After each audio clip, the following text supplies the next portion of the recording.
Merkle root adalah bagian penting dalam struktur Merkle tree yang berfungsi sebagai hash puncak dari seluruh transaksi yang ada dalam satu blok. Nilai Merkle root ini mewakili seluruh transaksi yang ada dan disertakan dalam blok header. Dengan menggunakan Merkle root, blockchain dapat memastikan integritas data secara efisien karena hanya perlu memeriksa hash ini daripada memverifikasi setiap transaksi satu persatu. Namun, penting untuk dicatat bahwa Merkle root sangat sensitif terhadap perubahan. Jika ada satu transaksi yang diubah, jalur hash dari transaksi tersebut akan berubah, yang berakibat pada perubahan Merkle root. Akibatnya, hash block dan seluruh rantai blok berikutnya juga akan terpengaruh, yang akan dengan mudah terdeteksi oleh jaringan. Perubahan apapun dalam Merkle root menyebabkan inkonsistensi yang langsung dapat terdeteksi oleh node dalam jaringan, menjaga keamanan dan integritas sistem blockchain. Merkle proof adalah metode yang memungkinkan kita untuk membuktikan bahwa sebuah transaksi benar-benar ada dalam blok tertentu tanpa harus membuka seluruh transaksi. Dengan cara ini, kita cukup membawa jalur hash yang relevan hingga sampai ke Merkle root untuk melakukan verifikasi. Kegunaan Merkle proof sangat penting dalam berbagai konteks, seperti pada penggunaan Light Client yang merupakan node ringan yang tidak menyimpan seluruh blockchain. Dengan Merkle proof, Light Client dapat memverifikasi transaksi tanpa harus mengunduh data lengkap, yang tentu saja menghemat bandwidth. Hal ini juga meningkatkan efisiensi jaringan dengan mengurangi beban komputasi yang dibutuhkan oleh setiap node dalam blockchain. Selain itu, Merkle proof juga sangat relevan dalam konteks data science, karena ia menunjukkan bagaimana verifikasi dapat dilakukan secara hemat data. Ini merupakan konsep yang sangat berguna dalam sistem dengan skala besar, mengingat pentingnya efisiensi dalam memproses data besar yang ada. Block header adalah bagian penting dalam struktur blockchain yang memuat elemen-elemen identitas kriptografis. Di kelas ini, block header dapat dijelaskan sebagai ringkasan kriptografis yang menentukan identitas resmi satu blok dalam rantai. Meskipun compact atau kompak, block header berisi seluruh informasi yang dibutuhkan untuk verifikasi. Beberapa komponen penting dalam block header antara lain, previous block hash, merupakan referensi ke hash dari blok sebelumnya yang menjaga kontinuitas blok dalam rantai. Merkle root menyimpan hash puncak dari semua transaksi yang ada dalam blok tersebut yang memungkinkan verifikasi transaksi dengan efisien. Timestamp menandakan waktu pembuatan blok, memberikan informasi kronologis terkait urutan blok. Difficulty target, angka yang digunakan dalam proses proof of work (POW) yang mengatur tingkat kesulitan dalam proses penambangan. Nonce, nilai acak yang dimodifikasi oleh miner untuk memenuhi target kesulitan yang diperlukan. Dengan memahami block header, mahasiswa dapat melihat bagaimana struktur kriptografi membentuk dasar verifikasi dan integritas blockchain. Pada slide ini, kita membahas tentang hash block sebelumnya, yang merupakan inti dari konsep rantai dalam blockchain. Setiap blok dalam blockchain menyimpan referensi ke hash block sebelumnya. Hash ini menjadi dasar keterkaitan antara blok-blok dalam sebuah rantai. Secara sederhana, setiap blok baru bergantung pada hash dari blok yang ada sebelumnya, dan perubahan apapun pada blok lama akan mempengaruhi hash tersebut. Efek perubahan sangat jelas. Ketika hash pada satu blok berubah, seluruh rantai blok setelahnya harus disesuaikan. Oleh karena itu, jika ada manipulasi data dalam satu blok, hal itu akan dengan cepat terdeteksi oleh seluruh jaringan, karena perubahan tersebut merusak integritas seluruh rangkaian blok. Hal ini adalah alasan mengapa blockchain sangat aman dan sulit untuk dimanipulasi. Sistemnya sangat transparan dan selalu memelihara jejak yang dapat terlacak. Pada slide ini, kita membahas mengapa blockchain sangat sulit untuk diubah. Sebagai mahasiswa, penting untuk memahami dengan jelas bahwa klaim bahwa blockchain tidak bisa diubah memang benar, tetapi ada beberapa tahapan teknis yang menjadikannya sangat mahal dan mudah terdeteksi jika ada upaya perubahan. Ubah isi blok. Untuk mengubah transaksi, pelaku harus mengubah data yang ada di dalam blok. Begitu satu blok diubah, hash blok tersebut langsung berubah, yang mempengaruhi semua blok yang ada di belakangnya. Hitung ulang blok tersebut. Setiap perubahan pada blok akan membuat hash blok baru, dan untuk menghitung ulang, sistem harus melakukan komputasi yang sangat besar. Hitung ulang seluruh blok berikutnya. Karena setiap blok saling terhubung dengan hash blok sebelumnya, maka seluruh rantai setelahnya harus dihitung ulang untuk memastikan kesesuaiannya. Kalahkan mekanisme konsensus jaringan. Terakhir, pelaku juga harus mengalahkan mekanisme konsensus jaringan. Misalnya dalam serangan 5-1%. Ini berarti dia harus mengalahkan mayoritas jaringan yang memerlukan sumber daya besar. Secara keseluruhan, meskipun tidak mustahil secara logika, memanipulasi blockchain sangatlah mahal dan sangat mudah terdeteksi oleh jaringan. Pada slide ini, kita membahas tentang ledger terdistribusi, yang merupakan dasar dari teknologi blockchain. Blockchain menghilangkan ketergantungan pada satu sumber kebenaran. Dalam sistem ini, tidak ada satu server pun yang menjadi sumber kebenaran mutlak. Sebaliknya, setiap node dalam jaringan dapat memverifikasi keadaan ledger dengan aturan yang sama.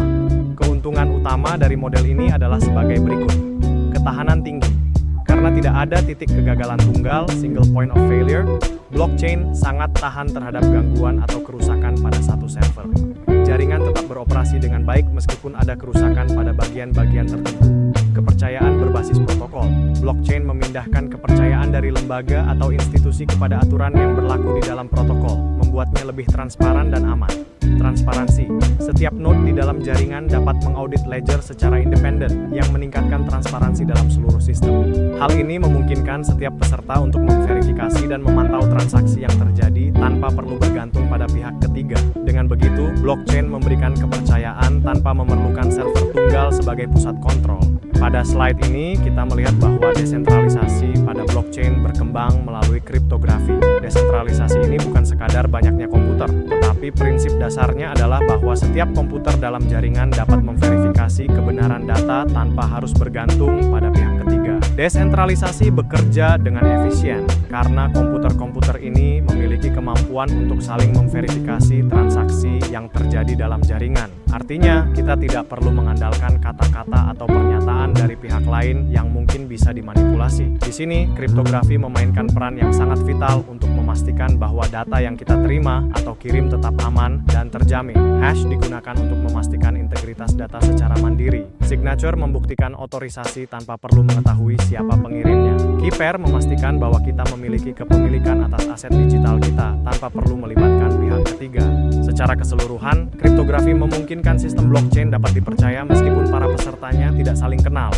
Inilah yang membuat blockchain unik dan aman. Pada slide ini, kita membahas konsep transparansi blockchain yang memungkinkan audit dan penelusuran jejak transaksi. Di blockchain publik, seluruh sejarah transaksi dapat dilihat dan diverifikasi oleh banyak pihak. Konsep transparansi ini memberikan keuntungan besar dalam hal akuntabilitas.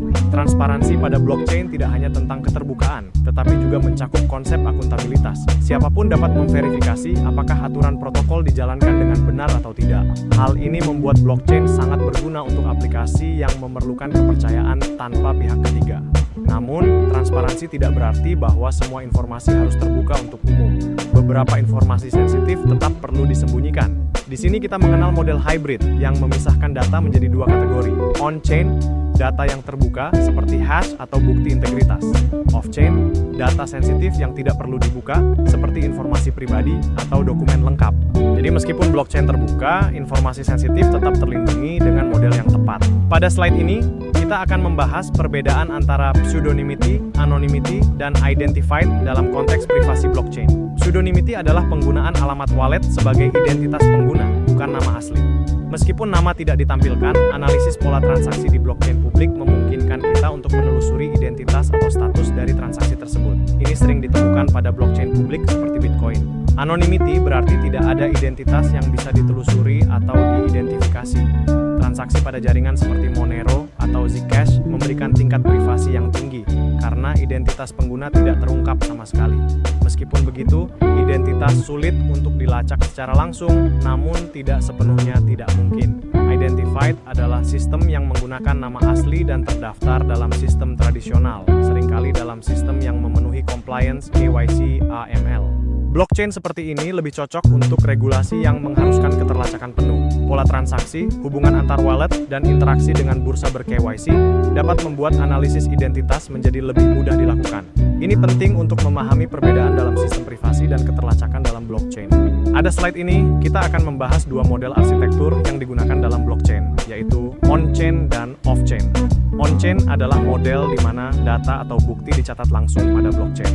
Semua node di jaringan akan menyimpan dan memverifikasi data ini.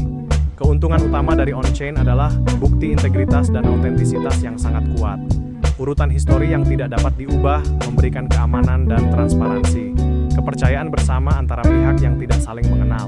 Model ini sangat cocok untuk kasus di mana kepercayaan dan integritas data menjadi prioritas utama. Off-chain, di sisi lain, adalah model di mana data utama disimpan di luar blockchain, seperti di server, cloud, atau repositori dokumen. Hanya hash atau pointer dari data tersebut yang dimasukkan ke dalam blockchain. Keuntungan dari off-chain antara lain, lebih efisien untuk data berukuran besar. lebih aman untuk data pribadi dan sensitif, cocok untuk memenuhi regulasi perlindungan data. Banyak perusahaan yang menggunakan model hybrid yang menggabungkan kelebihan dari keduanya, yaitu menyimpan data lengkap di luar blockchain, off-chain, dan hanya menyimpan hash integritasnya di blockchain, on-chain.